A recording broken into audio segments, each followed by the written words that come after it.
Tram শুধু ঐতিহ্য না, একটি নস্টালজিয়া।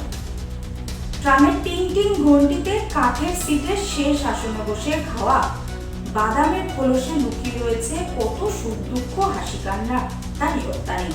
সেই কৌলিন্য হারাতে বসেছে 150 বছরের পুরনো ভারতের মোট 15টি শহরে যাত্রী পরিবহনকারী এই ট্রাম পরিষেবা। সাংবাদিক সম্মেলন করে এই কথাই জানালেন রাজ্যের পরিবহন মন্ত্রী স্নেহাশিস চক্রবর্তী।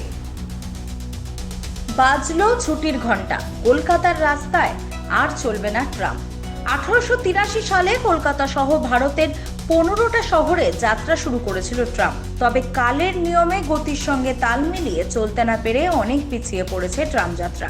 কলকাতা ছাড়া বাকি সমস্ত শহরেই ইতিমধ্যে বন্ধ হয়ে গিয়েছে ট্রাম চলাচল। এবার কলকাতার রাস্তাও একেবারে বন্ধের পথে ট্রাম। না, ট্রাম হচ্ছে যে আমরা এসপ্ল্যানেড টু ময়দান পর্যন্ত আমরা হেরিটেজ আকারে একটি ট্রাম থাকবে, সুসজ্জিত ট্রাম। যারা কলকাতায় আসবে তারা চাপবেন। একটি জনস্বার্থ মামলা চলছে কোর্টে, হাইকোর্টে করা হয়েছে ট্রাম নিয়ে। কোর্টও আমাদের থেকে জানতে চেয়েছে সরকারি সিদ্ধান্ত কী। আমাদের সিদ্ধান্ত আমরা যথাসময়ে কোর্টকে জানিয়ে দেব যে বাকি লাইনগুলোতে আমরা ট্রাম চালাবো না এবং সেই লাইনগুলো তুলে ফেলা দরকার, কারণ এতে ছোট ছোট গাড়ির অ্যাক্সিডেন্ট হচ্ছে।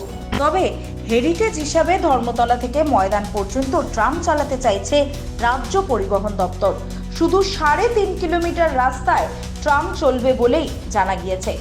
রাজ্যের পরিবহন মন্ত্রী স্নেহাশিস চক্রবর্তী বলেন, কলকাতা সড়কের সর্বশেষ 2টি ট্রাম লাইনে ট্রাম চলত, ধর্মতলা থেকে বালিগঞ্জ আর ধর্মতলা থেকে শ্যামবাজার।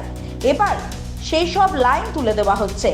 কলকাতায় 1873 সালের 24শে ফেব্রুয়ারি প্রথমবার ঘোড়ায় টানা ট্রাম চালানো হয়। শিয়ালদাহ থেকে আর্মেনিয়া ঘাট পর্যন্ত এই ট্রাম চলে। পরে কলকাতা ট্রামওয়ে কোম্পানি লিমিটেড গঠন করা হয়। 1902 সালে প্রথম কলকাতাতে বিদ্যুৎ চালিত ট্রাম শুরু হয়।